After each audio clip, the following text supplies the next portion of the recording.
Budget session meeting of the Albany Public Library Board of Trustees. As we get started, I just want to say that Sarah Dallas is excused, Jenna Patera is excused, Brenda is going to be a few minutes late, and Arlene just informed us she would be late as well. Or not attending, sorry. Late, possibly not attending, but late. We So have we a just quorum. need a quorum, yeah. We have a quorum if we need it, but we're actually not. The only thing we need to do is vote us out, and it's okay. Okay. Yeah, we're not going to vote on anything tonight, so that's okay. All right. So at the beginning of every meeting, we have an opportunity for public comment. Does anyone here from the public want to make a comment? No? Okay, great. Then we're going to get to the 2020-2021 budget. And so we've seen versions of these in our past board meetings, but we haven't really had time to dig in. So today we're going to dig in on this, as well as some fund balance info later. Okay, so we're. Oh, wait. I just remembered something else I want to say, which is, it's, we put this in place a few years ago when we had a contentious board meeting around the budget, just to add a little extra time to consider it. And while the budget is less contentious this year, it's good to that we spend this time to kind of dig through the budget and understand it. It is one of our very important roles as board of trustees to focus on the budget, make sure we understand it, and to give time to focus on it when we're not trying to hear everything else. So that's it. So, One more thing. Yeah. Just sit down.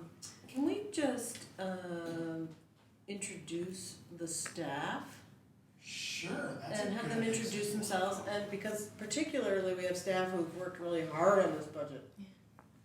So just want to know who's in the room. Sure. Okay. I'll start with Colonel. Yes, since you're Oh, newest. wow. So That's put you on the spot. I'm a account clerk. Say that again? Kunal Taylor, working at the main account clerk. Great. Welcome. I'm Adam Stump, budget manager. So Scott and I put this budget together over the last several months. Nice to have you with us. Nice to be here. I'm Mary Kuhn, I'm head of Central Branches. Diana DiCarlo, head of West Branches. Rebecca Del Pizzo, admin assistant. Stephanie's on the Thanks. Scotch is on that. Oh, that's you. So this is again the 2020 and 21 budget.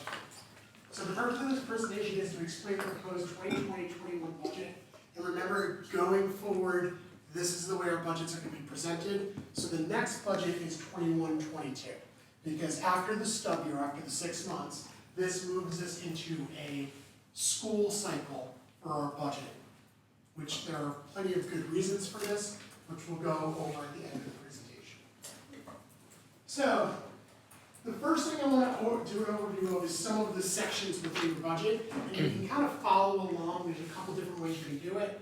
There's printouts that are on the table. You can go into Word docs. There's actually a key, so that if you're looking for specific things, you can look. It's almost like Battleship. You go SA, and that'll bring you there. And we'll probably dive into that a little bit later. But I want to do some overview of our budget. So first is other revenue. So you look at that revenue line, and you'll see revenue, which will be the taxes that we take in, which is close to 90% of our budget. But there's other revenue. This is not tax money. These are grants, both state and federal. Interest from the money we have in the bank, which includes bonds, and we're restricted to the types of investments that we can have.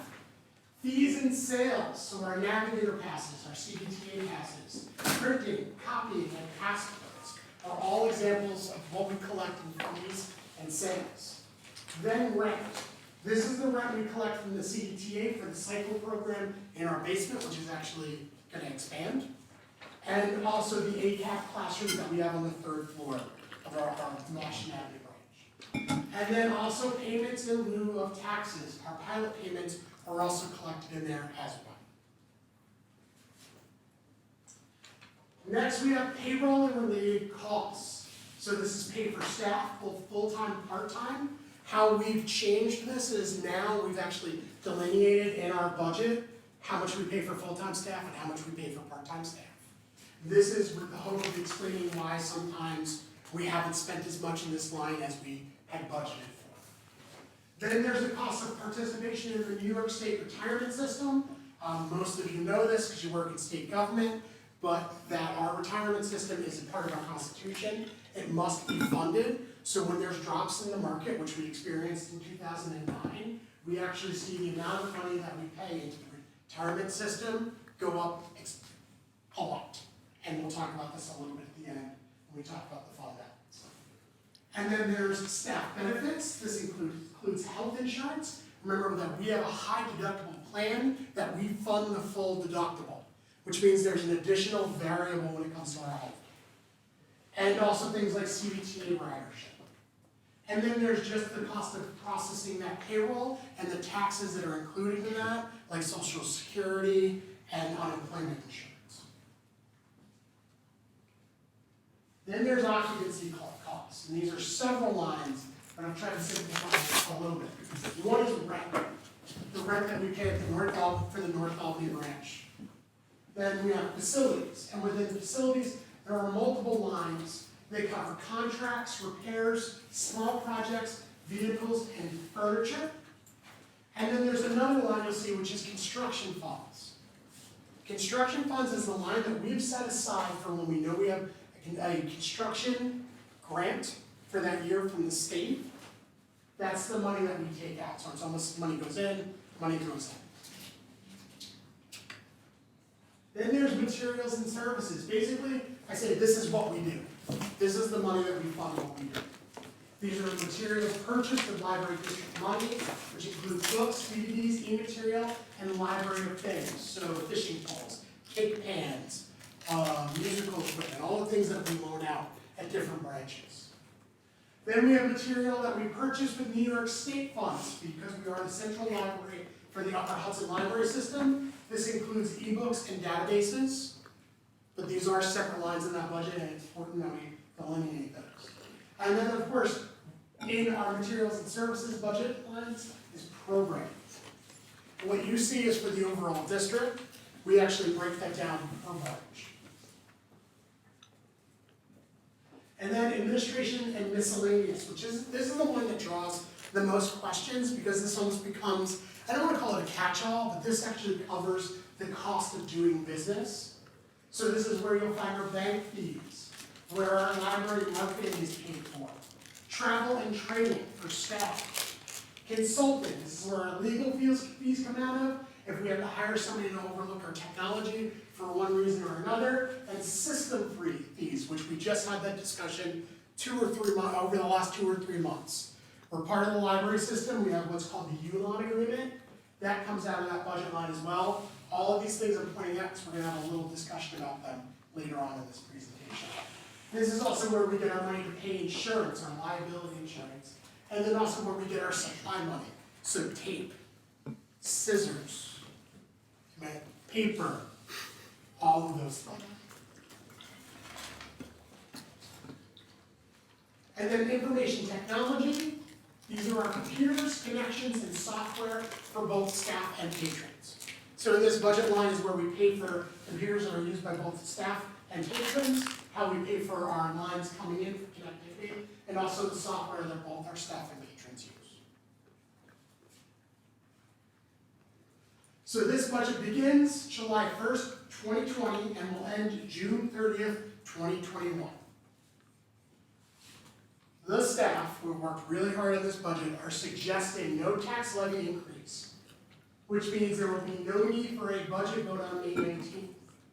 We will be on the ballot May 19th because there will be trustee seats up, but if the board approves, this proposed budget will not be putting out a tax levy increase.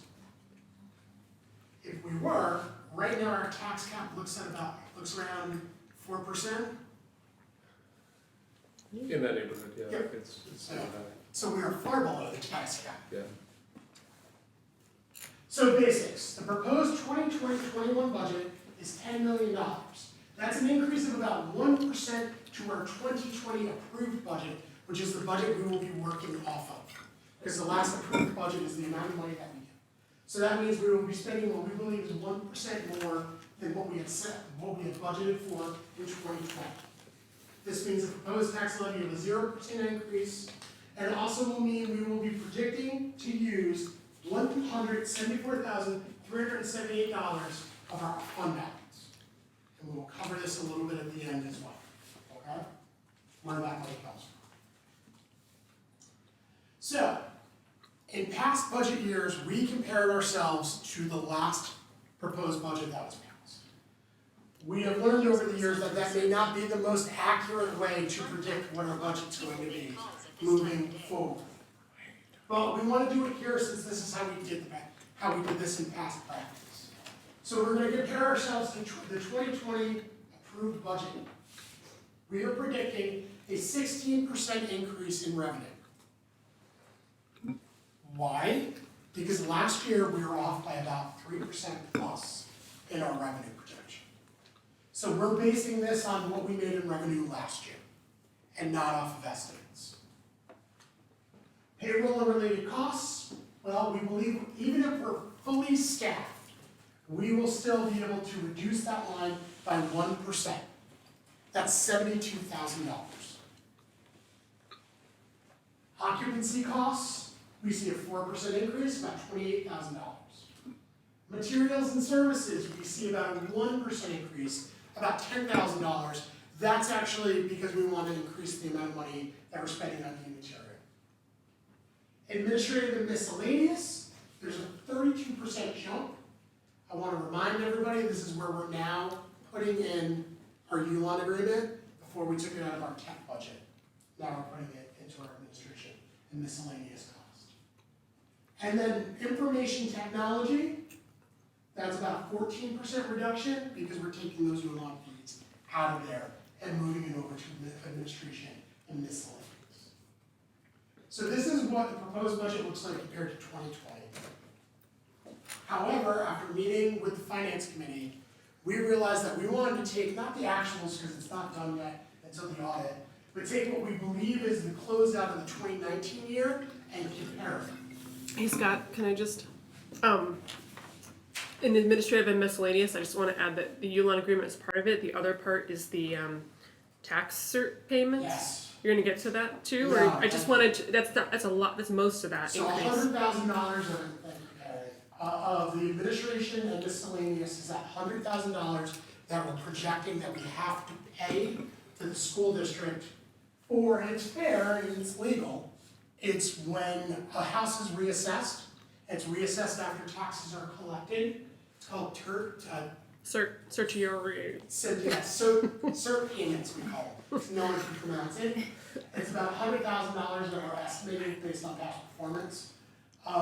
Is when a home gets reassessed in the city of Albany, the taxes have already been collected. Tom gets his house reassessed, and all of a sudden the school district owes him $500. Well, $15 of that comes from the library to repay for the taxes after the assessments. So thank you for pointing that out. So really, the big jump in administration and miscellaneous is the ULON agreement getting put in there, and also the $100,000 for taxes, so earnings.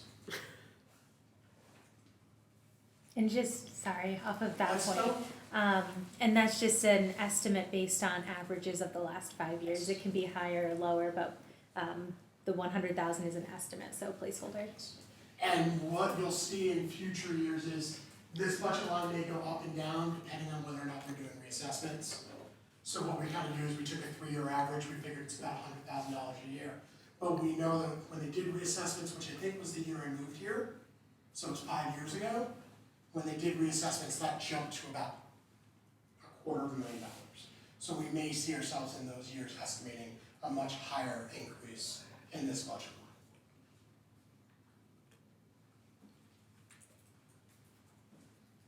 So, after meeting with the finance committee multiple times, they expressed interest in comparing us to 2019, and this is really, to give Adam credit, this is really what we built the budget off of, is on performance, not on estimates. In the past, we looked at the 2020 budget, and then we had that 5-year plan, which we will have again after the stub year, and we realized that we're constantly off on our budgets, but if we actually compare it to our performance, we would be in much better shape. So, revenue and expenditures. Other revenue, remember that other revenue line? We actually think there's gonna be about a 4% increase, or around $40,000. That's based on New York State grants. So it's not we think we're gonna make more in fines and fees, or have another harebrained scheme like Navigator card. It really comes down to the fact that we're gonna be taking in a little bit more money from New York State grants for construction projects. Payroll and related costs, we were seeing about a 6% increase.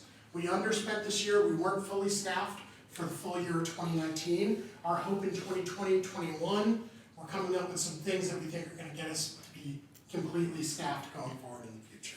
I'll share that in future board meeting.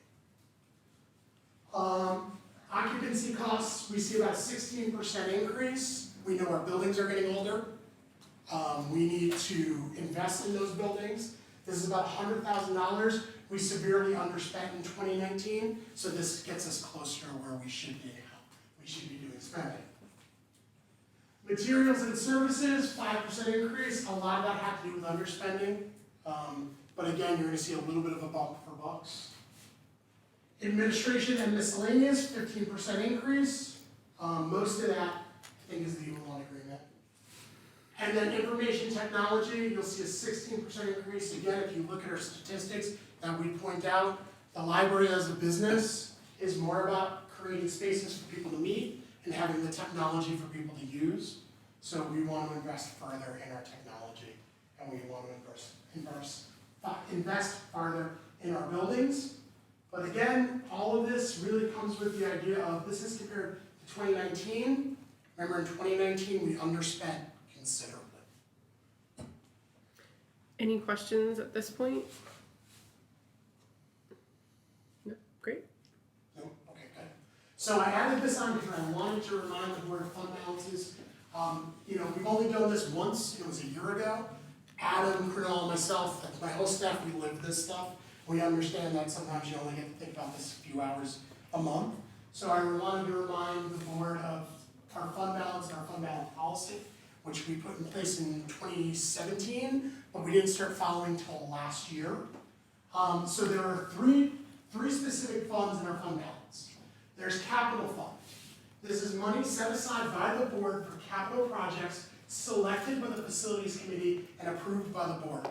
Once this amount is there, it's there forever, it's restricted. So when you make this decision, remember, this is money that you're putting aside. However, if you look at the draft of our facilities plan, we're gonna need as much money as we can to put in this budget. Then there's assigned unrestricted. This is money, again, that's set aside by the board for future operations budget. So remember that 174 I talked about in the 2020-21 budget? This is where that money's coming out of. So in our 5-year plan, we always want to look at that budget line because we might be in 5 years, we have about $1 million in there, we might have spent all of that down, and that might, my guess would be, we'd be thinking about it before that, but that's when we start discussing when do we need to do a levy increase. And then there's unassigned unrestricted. This is not assigned by the board. This is the remainder of the fund balance, which right now is around $900,000. These funds are there for emergency use. They're to keep us fungible. This is to keep us fungible, especially changing our fiscal year. So remember, we went from getting our money 3 months early. Now we'll have a situation where we're getting our money 3 months later. So this will cover at least our payroll. This also could be used if at the end of the year or in the middle of the year, all of a sudden Adam and Cornell get a bill in the mail for retirement. This is the big one that scares everybody because it's happens. So all of a sudden the market crashes. How did it do today? It's going down. So the market goes down, all of a sudden we don't make as much money on our investments. And all of a sudden the retirement system doesn't make as much money on its investments. And we get a bill for an additional $200,000 that we didn't budget for, and we have to pay it within a month. We take that out of these unassigned unrestricted funds. This is kind of that emergency money that you keep around for emergencies. So you have a memo in your board packet. We're not gonna vote on it tonight, but this is the discussion that the facilities committee had where they think finance committee wants to assign money. And we'll know the solid numbers probably in a month when the audit is done. My hope is that we just go forward. Did you say we're gonna talk about how to assign the money tonight? I know we did talk about it. It's in the memo, it's a discussion piece, but it's not a vote. Okay. That's it. Thank you. All right. Any questions for Scott? Oh, Yeah, so we just dive in? We can dive in. we can dive in, but let's just spend a minute. How was that? Was that helpful? Yep. Yes. Okay. Great job. Okay. I thought it was great. Thank Very you. clear, thank you. Okay. Thank my staff. Thank you all. That was wonderful. All right, let's dive in. Okay. So could you explain full-time, part-time salaries? And so it looks like on the budget, we're moving money out of full-time salaries into part-time salaries, but then when you look at what you actually did, what we did last year, it looks like that works itself out a little. So that's only there for comparison, that we're not starting to do that till this year. I'm sorry, you're not starting to do it. We're not budgeting part-time salary versus full-time salary until this stub year. So they've never done, it's always been just one lump payroll line? And so now they're breaking it out because? Because we wanna figure out, there's two reasons. One, we wanna delineate when a significant amount of underspending is caused by a larger position being open for a considerable amount of time. And two, because we actually want to start budgeting like they do in retail for part-time hours and have it so that in the beginning of every quarter, we send a report to the heads of branches saying, this is how many clerk hours you have, this is how many part-time clerk hours you have, and how many part-time librarian hours and part-time LA hours. I just want to point out that in our strategic plan, number one, under cultivating leadership, is ensure that APL has adequate staffing and staff expertise to address current and emerging trends in public libraries. So I think that change is a big one, and it's one that we should watch out for, because we want to make sure that we are providing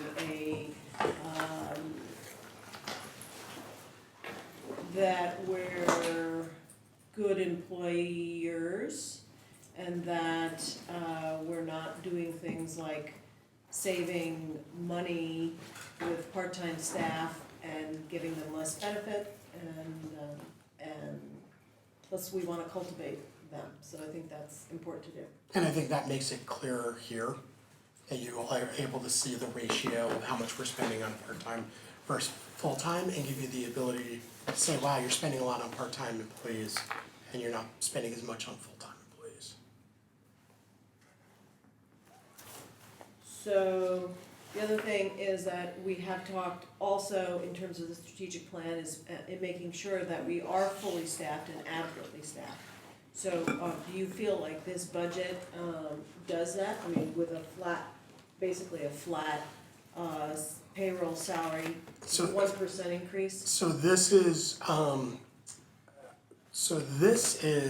I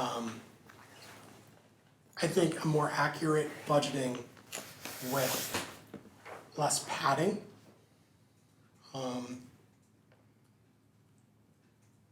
Yes, this is at full staffing with positions added. And I just think more accurate, and we can have a more clear conversation about staffing and having adequate staffing if the board understands how much money we're spending. And it's not just this is where we're gonna, to be honest, where we're gonna stick a few $1,000s to do a budget mod on later, to be completely honest. I think this is a more honest accounting of what we're spending on staff. And if I'm reading the numbers correctly, you're actually proposing a slight increase in full-time staff salary, and the savings are actually coming from payroll processing and retirement systems. Yes. So, following up on that, the retirement system usually has been funded based on the worst case scenario, Yes. and that's not happened. So, where did you land here? Did you, are you still on worst case scenario, or? So that number, the retirement system numbers, it's based on the ratio between the 2019 retirement figure and the total salary figure. It's the same ratio that was applied. Okay. Okay. So, wait, where's the money? I don't think, did you say that the money's being saved, Tom, in those lines? I was comparing it to the approved 2020 budget. There we go. That's Okay. gonna help me. That was, yeah. Thank you. Oh, okay. Got it. Because that was based on the higher salary number.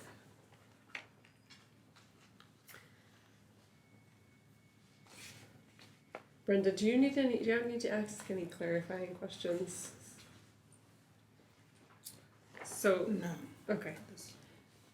It might be helpful to know that this document is comparing the proposed budget to last year's actuals, 2019 actuals, and this one is comparing this year's budget to the 2020 budget we approved in. Okay. So that's why they look so different. Oh, okay. That can be confusing. I just got confused about it. And in occupancy costs, so the building repairs and maintenance is now broken out into 3 other categories, is that? That's correct, yeah. No, it used to be one line, Yeah, so it's been broken Yeah. out into 4 lines now. that's helpful, that's good.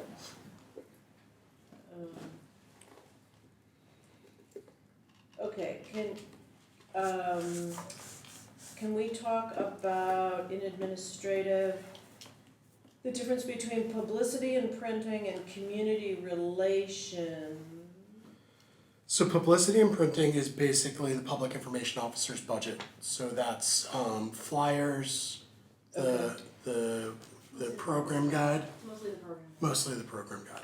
Community relations is when we have to pay table fees for a job fair or an outreach or some type of event that we're doing outreach at or participating in. The program guide, is that bi-monthly? Quarter. Bi-monthly? It's, the program guide is of the Then bulk would you of grab that budget, we also pay for, the online tools that we use to create all the marketing materials. Okay, so we have some,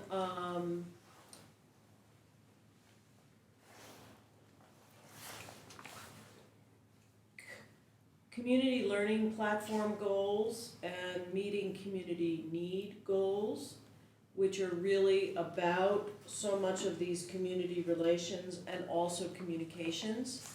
So I'm curious if we are on track to meet our strategic goals in these areas, whether it makes more sense to put more resources towards them. So some of that we talk about in that goal comes out of the programming budget because the outreach the community partnership, I forgot it. The person who does basically outreach and community partnerships, she's got money, she has a part of that $95,000 in the programming budget. Where is the programming? Materials and services.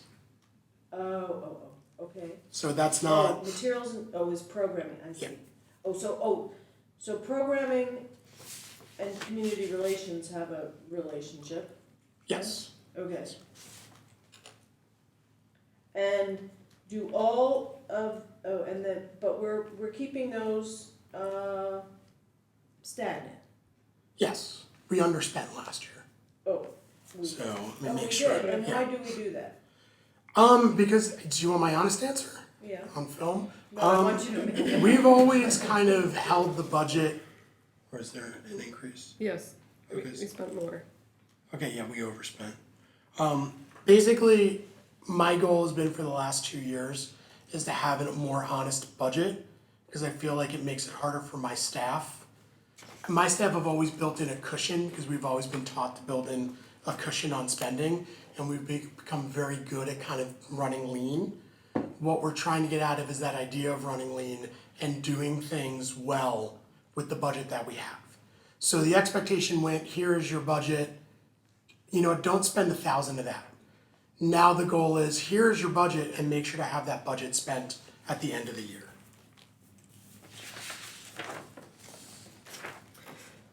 Okay, and then, in training and travel, I see that we've budgeted 40,000 and we only spend 28.6. So is that because we don't have people taking advantage of the training and travel options? Or what is that, again? I think that's a little bit of both, that they're not taking advantage of it, especially with low staff numbers. It's sometimes hard to sign off on people going to training. And actually, just to chime in, the 40,000, Yeah. training and travel contained community relations as well, prior to this year. So that 40,000 actually covers training, travel, and community relations. So that's much like the maintenance lines has been broken out into two different lines for the new budget. So if you look at the 2019 draft, you'll see we actually spent 28,000. So training, travel, community relations were under one? Yeah, those were all I see. rolled up into one line.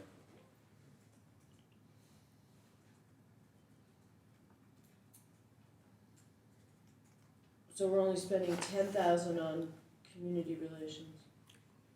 Where we had previously spent 72.81. So, 7,200, yeah, okay. Right.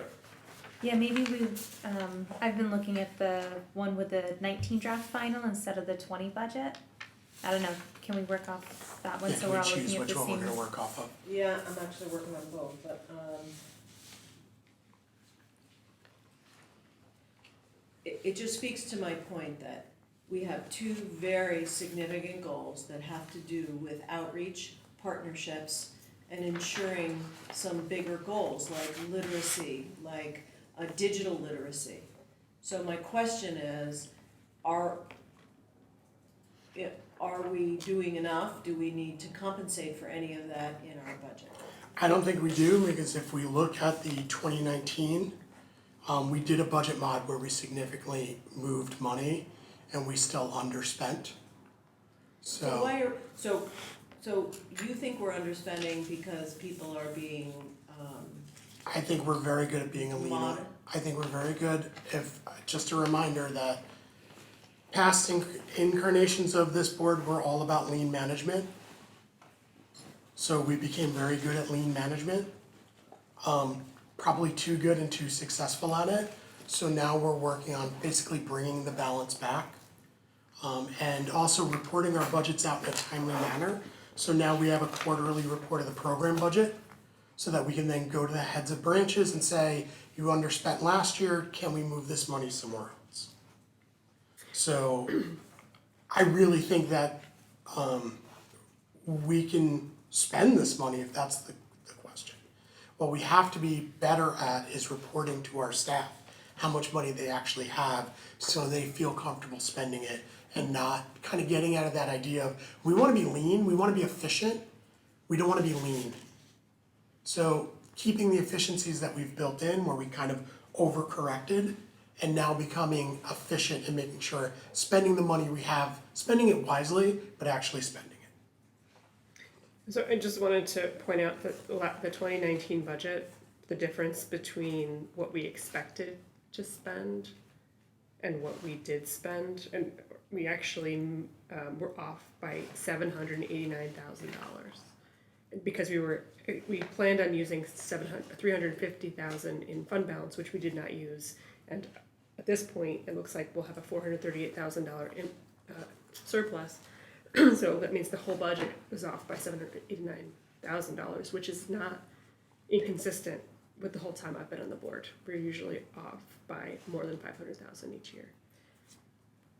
I get it, but we also had some ambitious goals Mhm. on our strategic plan. And, what of these things are we going to invest in? So, for instance, Well, I just want to ask, yeah, you can continue, but I just want to ask, does this budget reflect how we're investing in those goals? Because I'm not sure that it does, because part of that investment is staff, And staff are not broken out by the strategic plan goals, staff are all together. Right. So it's not just their extra budget, it's also the people. So, Well, and we didn't identify, I don't think we identified, staffing increases with some of these goals, because that's what you just said. But like, for instance, in the long-term sustainability is create a coordinated development approach with friends in the foundation that incorporate diversified revenue streams. If we were really gonna do something about that, we'd have to have some expertise on library staff to help develop that, coordinate it, and implement it. So, more grant writing, more partnership development around funding. Then we don't see that necessarily in the budget. So, but we didn't identify that. I mean, I'm not sure how we're gonna create a coordinated development approach. But part of the budget reflects the fact that we're investing more into our community partnerships and outreach department. It's not in the budget because it's a position, but there's definitely been a full-time position that, again, it doesn't say it in here, but as a part of the staffing model, we have enough money to create a full-time position there. Called what again? It's what Amy McLaughlin does. It's the community partnership and outreach coordinator, Yeah. and she coordinates all the different partnerships we have Right. throughout the city. Simultaneously, she's also the person who coordinates all the district-wide programming, so she's getting an additional full-time person to our staff. Oh, okay, excellent. Good answer. You're welcome. Matthew, questions? I find it very clear to look at, and I don't have any questions popping up. Brenda, do you have any questions? Okay. Tom? I know Tom and Sarah, you're on the finance committee, so you've seen this several times. Alyssa, go ahead. Well, I do see we have quite a reduction in information technology, software, services, and hardware. That's because we took the ULON agreement out of that budget Oh, and put it, that's why there was such an increase to administrative and miscellaneous. Oh, I see, okay. So that was, we originally put it in IT because it represented the integrated library system, the software that we use to basically loan out books. And we moved it out of there now that that agreement's changed and they've taken on a lot more of a role of kind of almost being what's the term I'm looking for? Doing more training and guidance. So the finance committee has said that they wanted that moved out and moved into administration under basically professional services because they're acting more, not a vendor, more in a consultant role. Sure. It's more of a membership charge now than a technology charge.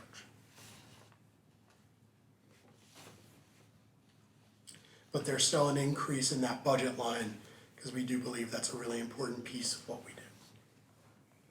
So does this payroll, full-time, part-time salaries give you enough to have temporary temps and fill positions when things get tight?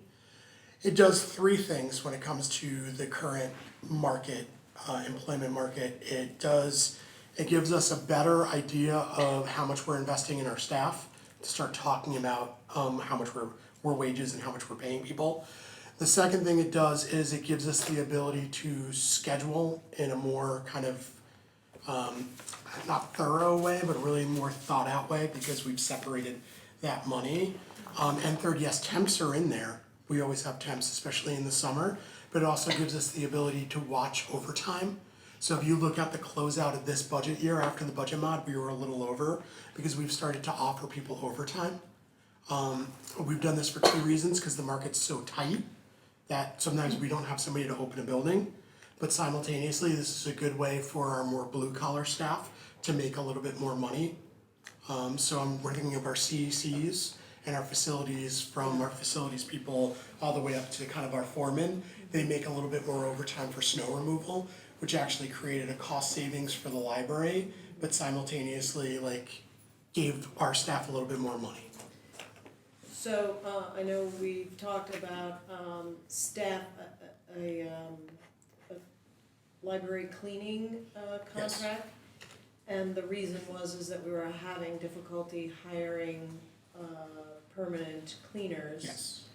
So, but those positions and salaries are regulated by, civil service, is that correct? Yes. So we're not in a position to offer more compensation in those areas? We're not, and that's the idea of offering more overtime. Yes, right. So we have to, whatever the union asks for, or whatever we negotiate with the union, that's how the salaries can grow, although I wanna remind the board, the last time we negotiated salaries, we actually gave our blue collar employees a bump.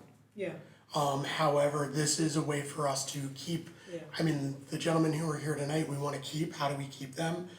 When we can, we need to give them overtime. Okay.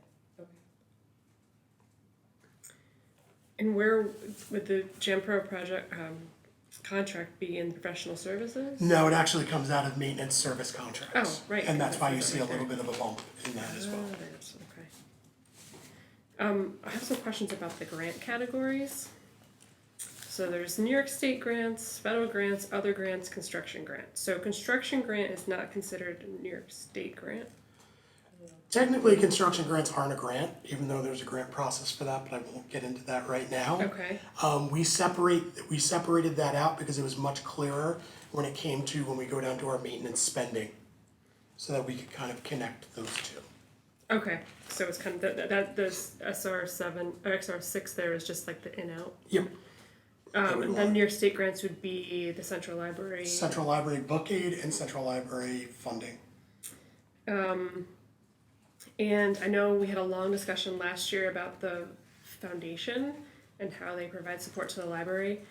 So I think what we agreed upon then was that they would buy stuff for the library. Is that still that way, or are they under other So, grants? according to Lex yesterday, the Friends and Foundation merger has been blessed by, Yeah, it's really real. it's really real. So I told Lex that once it was really real, then we would discuss an MOU. Right. So my hope is the 21-22 budget will actually reflect a budget line where it's direct funds from the foundation. Okay. I don't necessarily wanna move away from the program they have now, which is they basically have a grant fund program. However, I think in the future it should be reflected in the budget. Right, because we're then accounting for all Yes. of our programming. Yes. Okay. And it'll make life for the business office easier because it'll be Okay. less this and that. We set it up that way because we weren't sure what the future of either organizations were. Got it. And we thought that was the most impactful way of moving forward. Okay. But I believe, again, in the 21-22 budget, there'll be a line there that'll say, this is $9,000.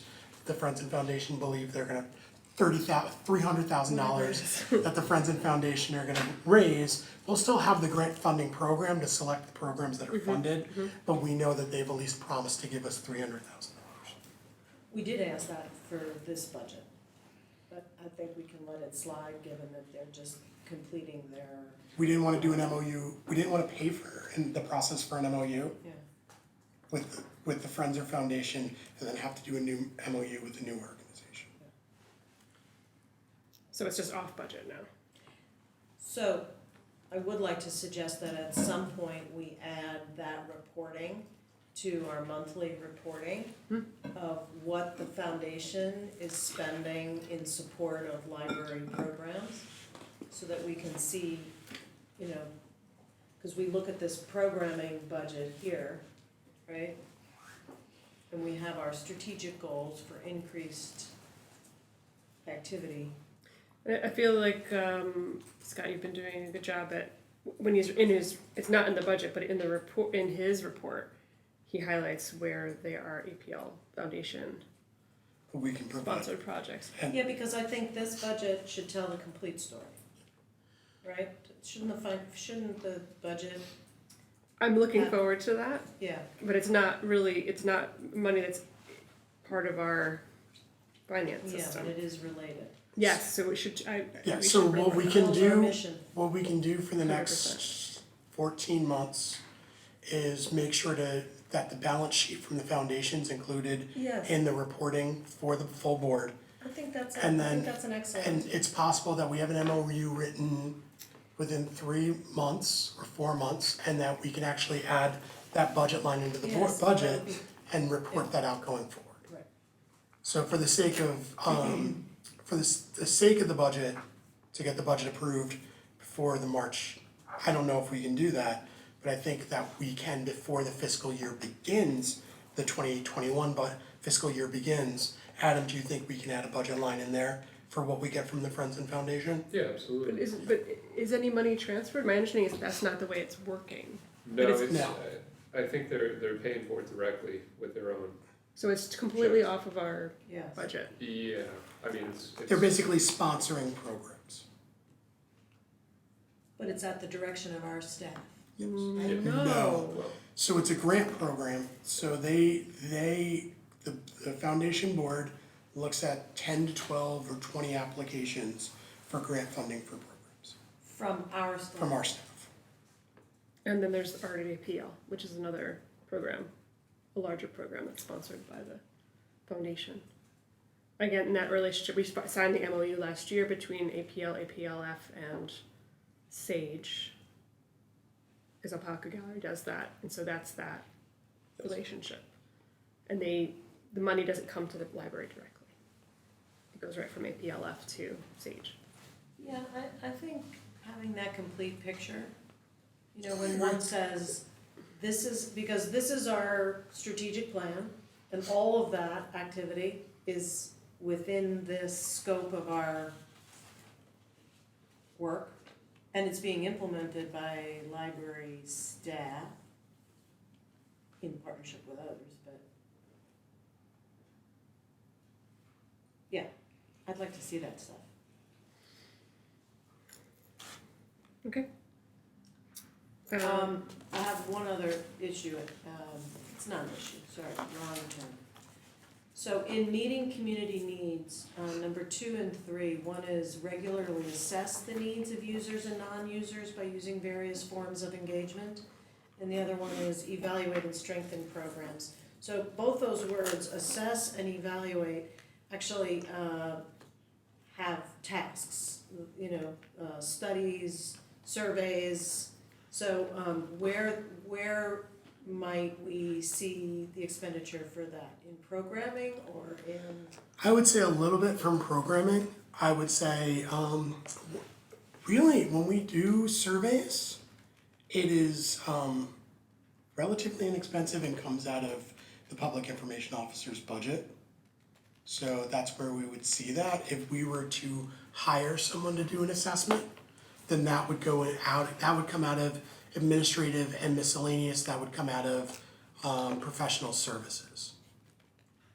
But for the most part, if you're just talking about us going out and doing how are we doing and comment cards, that's a small expense. So when we partnered with,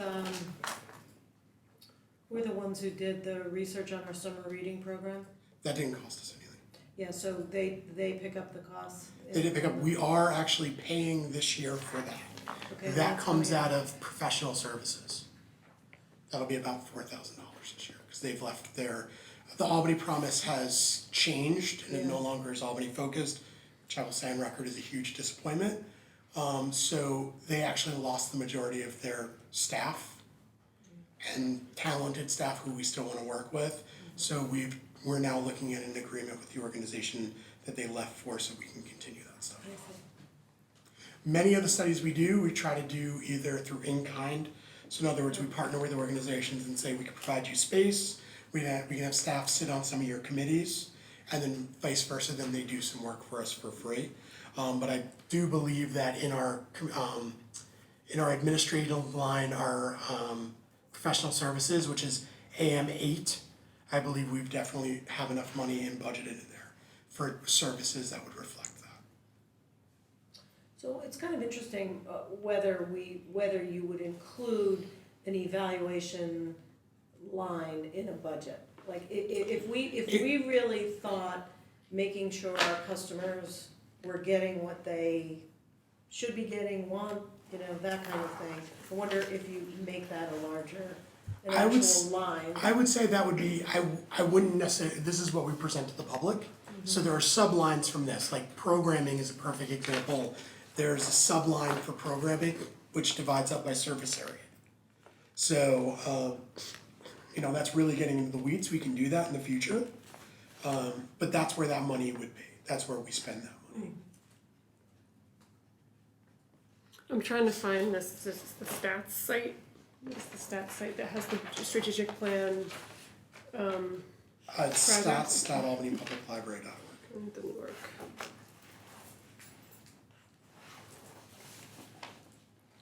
Stats, let me see.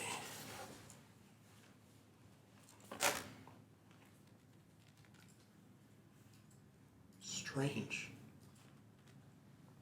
Okay, I have to look to see what went wrong there. So I was just, you know how Melanie comes and presents every quarter so we can actually access that and see how they're planning on implementing the pieces. So that might be an opportunity to say, okay, is it gonna be a professional evaluation? How are we doing that? And should we be doing that? Those are good questions to be asking. And I appreciate your attention to the strategic plan. And It's on yours? I'm not, yeah, Okay. unless it's because I'm on. It might be because you're on the staff one, I gotta talk to Melanie, because I know she made some changes. Okay. So let me go I'll ask her tomorrow. Yeah, it doesn't need to be taken. And, you know, we rely so heavily on our communication staff to get the word out, and they do it really kind of brilliantly. They've kind of set the industry standard, certainly, Yes. for Albany-based events and information. And that line has stayed stagnant for many years, because I think Stephanie probably does an excellent job of managing her department very well, but does that make sense to keep thinking that we keep it at that? No, I'd like to see that budget line grow. I'd like Publicity and printing, which one? publicity and printing. And also we are set for a web redesign in the next few years. So I would also like to see that budget grow as well, and I'd like to see the programming budget grow as well. But I'd like to see how, I don't wanna increase a budget until we feel like we are accurate in our budget predictions. So it may be next year, we're having a conversation about, we need to add $20,000 to our program budget, or we need to add $5,000 to our communications budget. But after having a good year, and again, we were, after the budget mod, only off by 1%. But after last year, I'm really hesitant to change the budget too much, because we did underspend in many categories. And there is always budget modifications that happen twice a year. So we may come to you in the second quarter next year, or the second quarter of this year, and say, we're underspending on facilities because we don't have to do snow removal, or because we don't have to turn the heat on because now it's 60 in December. Can we move $15,000 of that budget over? So I'd like it on the record that we would like, in a budget mod, if we're underspending, I wanna see what we're doing with, what were our priorities, programming, communications, community outreach,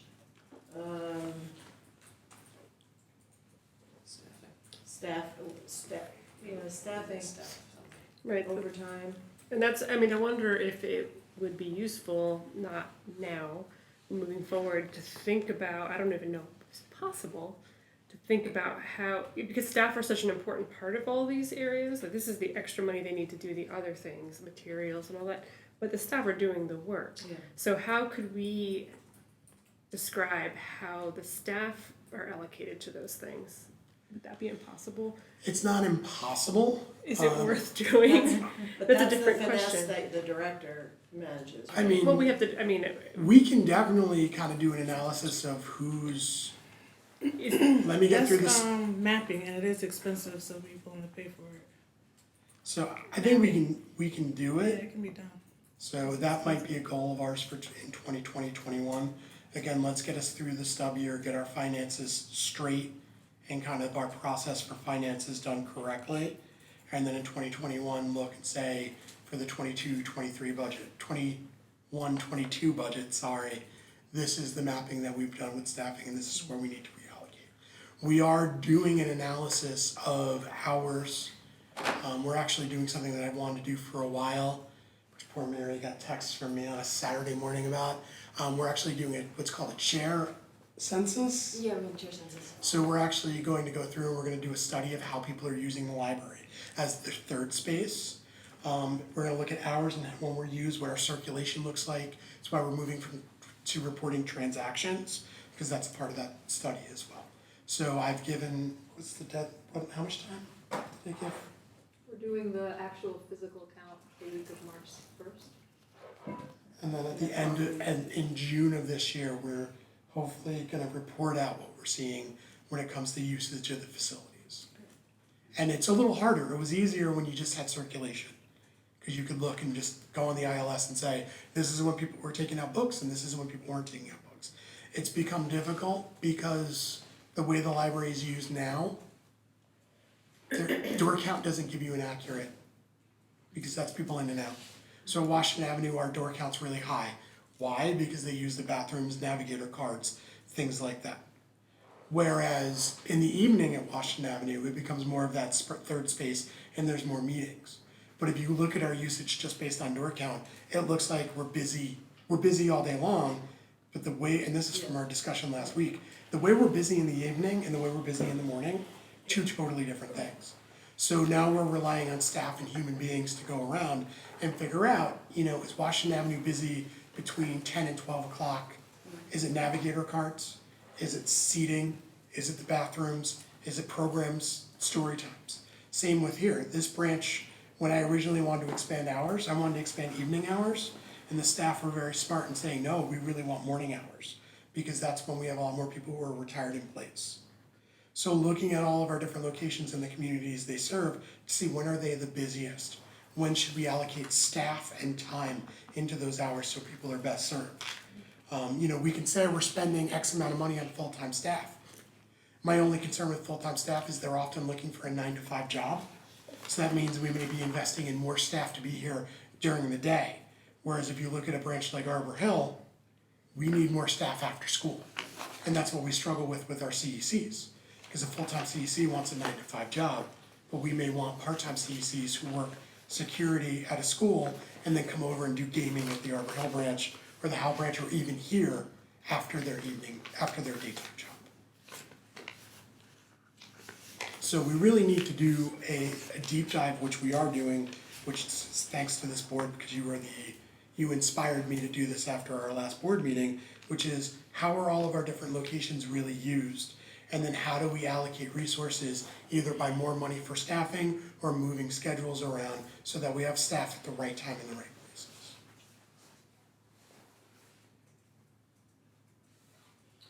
I just want to register that I always feel a bit reluctant not to go out for a budget increase, even if it is a very small amount.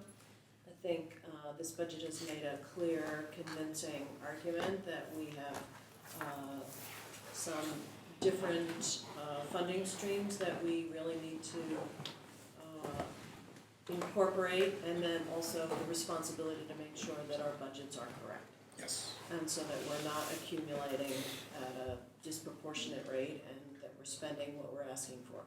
Because people, the budget vote is always an opportunity to remind people about the importance of the library and to get them to vote on it, which means always when it's successful, and it's been successful for many years now, it is a stamp of approval. They're buying this, they're agreeing to this. And we are, an incredible resource, and we're the libraries are beloved in this setting, and we're proud of them. So this is not a trend I would like to see, and I want to make sure that we have accurate budgets and that we're appropriately staffed and we're filling our mission. The things have not changed for the library in terms of usage overall. Different ways, different configurations, yes, but the library is still the go-to organization, and it has to be funded. And so you're very practical. You all are very great at that, and I really appreciated that. But we're not pinching pennies here to make this thing go. We're a municipality, we're able to handle this. So we have to pay people for the work. And I'm grateful that you and the staff do community reports, which is coming up, even when we're not doing a budget increase, because that's a great reminder of the services and that we're still in front of folks. And also, we will have a trustee vote, obviously, in May. We always campaign even if we're not asking for a budget vote, because we don't want the only time we go before the public to talk about how great we are is when we're asking for money. And this is an opportunity, like last year, it was an opportunity to explain pilot payments. This year's an opportunity to talk about the change in fiscal year and really tout the fact that we're doing this is good, hard work, but good work that was decided upon by the board and done by the staff so that we're doing our best to continue services and increase services. Programming participation's gone up 30%, 38% over the last 4 years. So as I spoke today to a member of Neil Breslin's staff, how the library is used is very different and actually takes more resources. And that's why we're investing so much in our facilities and why we're investing in IT, because we see those numbers go up. And we know that, and we get the feedback, we do get feedback from the patrons continually through comment cards, through being out in the community, from doing open office hours. So we are continuing to take in information, and that's what's driving some of these decisions. But I want to make sure that the budget we put in front of the public is responsible and clear. And I think we've done a lot of hard work over the last 2 to 3 years to really make that possible.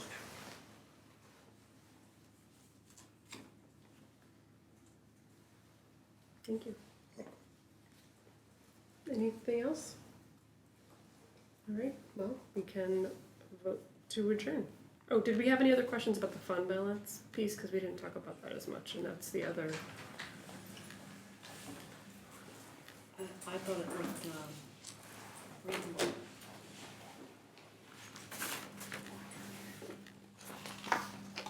And once we have those amounts, Adam can start working on the 5-year projection. Because again, a reminder, and I wanted to click back to it, but my clicker's not working. There's that, we always talk about the capital fund, but we also have to be very clear about the assigned unrestricted fund, because that's the amount of money that Adam can then go, okay, this is the money that we're gonna use from our fund balance to spend down a little bit. And we have to make sure that number's solid so that, we don't wanna spend it down in the next 5 years, but we do maybe wanna look and say, how do we spread this money out in a way so that we can do a tax increase, but it won't be a huge jump. We don't do a 12 or 25% ask. We make sure we do a 1% ask and we incorporate these two things so people understand what's going on. So that's why it's an important piece to our operational budget. Before we adjourn, does anybody remember how many seats we have up for? 3. 3, and we've got to get the nominations committee functioning, Yes. right? Is it, I don't even remember do we know when the petitions are due? They're usually due around April 20th, give or take. That's coming Well, right up. that's, yeah. Yeah, there's usually we've got about a month, 4 to 5 weeks after the budget is approved, waiting folks until the petitions are due. Who's our nominations chair? That's a great question. Is that our lead? And Is it board our docs own? now. It's on board docs? We talked about adding the committees to board docs. Did we I add? think it's our lead, and I think you, me, and Arlene are on it. I think. Can you get us a meeting? Nomination. Thank you. So go to about. Is it already It's on? Arlene, Sarah, Shearer, and Elizabeth. Thank you. Arlene's chair. So it's the Shearer. Tom has a 1 year. You had a 1 year Yes. appointment, and then your seat. Isn't it 3? Or is that it? I don't know either way. I know Tom, Right, It's well, me 'cause definitely. was it you and Mike who were elected the same year, was it anybody else? Did you come in the same year as last time? They came in with Karen. Yeah, I can't Maybe it's just two, Sorry, that's okay. can't remember. We'll But thank find you out. for. It was 5 years ago. It's true, and thank you for remembering to talk about it, it's really important. You caught that, Justin. Just Tom and Alyssa. Okay. It's only 2 seats? Yes. Thank you for that.